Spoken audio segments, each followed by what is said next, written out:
This is the first in a series of 5 videos about where you're going to explain to us about polyrhythm, polyphasing. So what is polyrhythm? Polyrhythm is music that has multiple parts moving at different speeds relative to each other, creating a kind of rhythmic harmony is the idea, a rhythmic texture.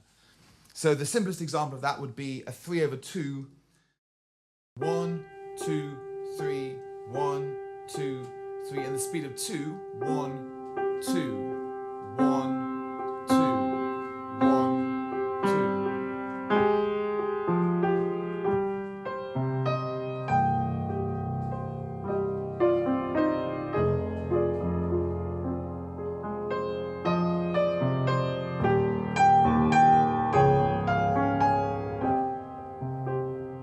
So that's very simple, the most simple polyrhythm, a rhythmic consonance. It sounds quite easy to listen to compared to the higher polyrhythms. The next one up would be 3/4.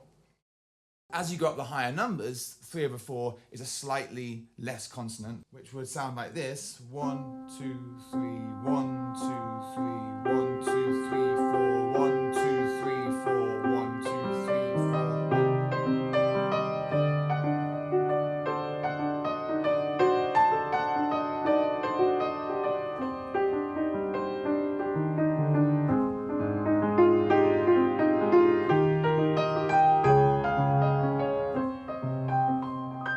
It starts to get really interesting when you go above to 5, which we're not used to. We're not used to hearing 5-lets and 7-lets. They turn up occasionally, in jazz and metal, but we're not used to hearing them. So having 7 against 5, or even 5 against 3, starts to sound much more interesting, much more kind of multi-dimensional, because your brain then really starts to hear 2 different speeds.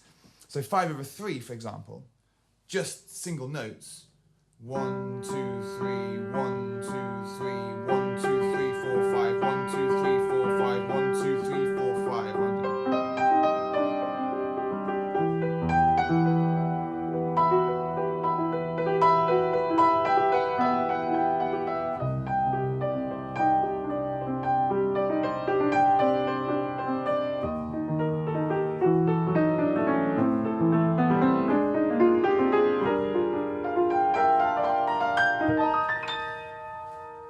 And so on to the higher numbers.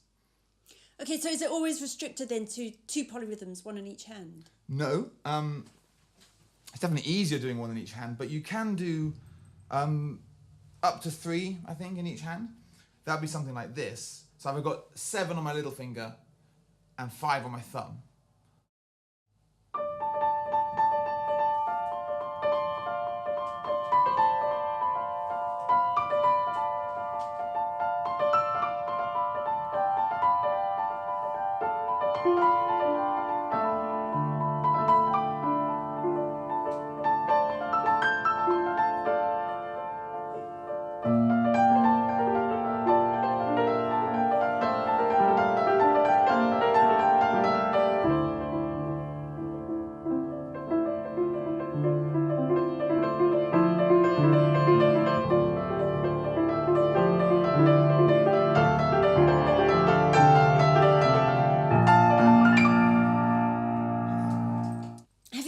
Idea what is happening when you're playing it? Do you have 4 different metronomes going on?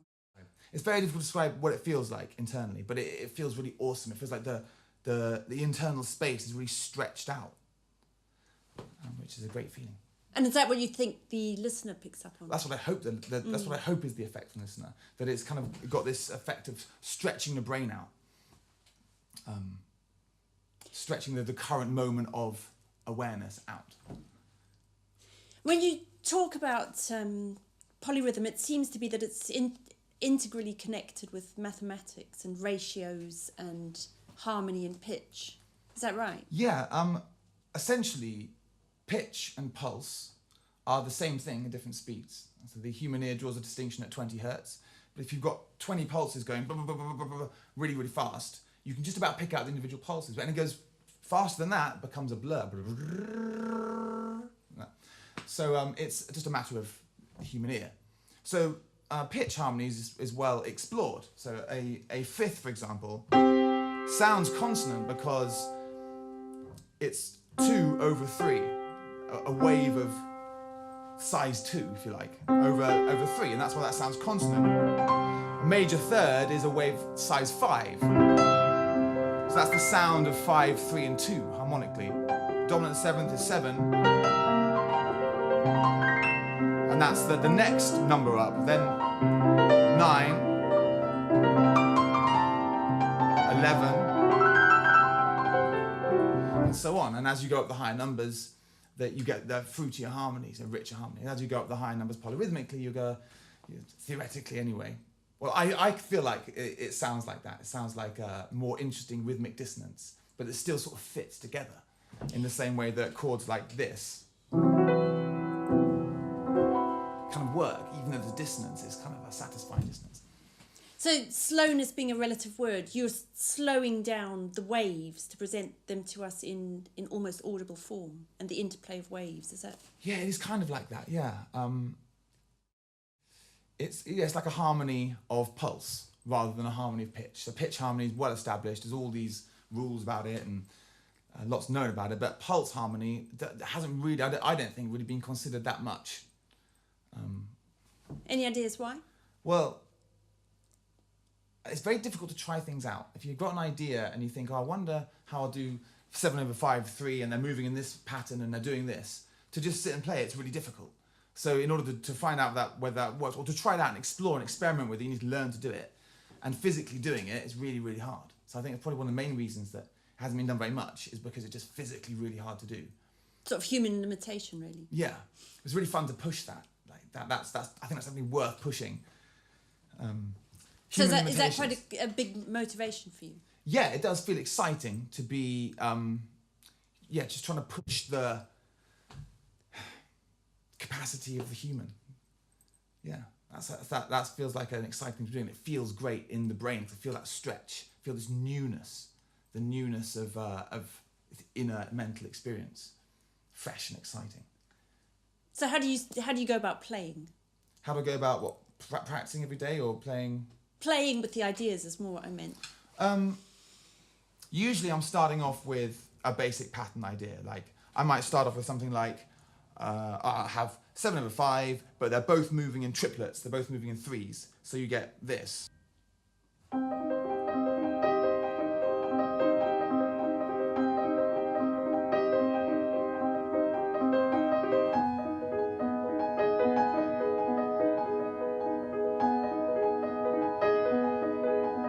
From there, I would just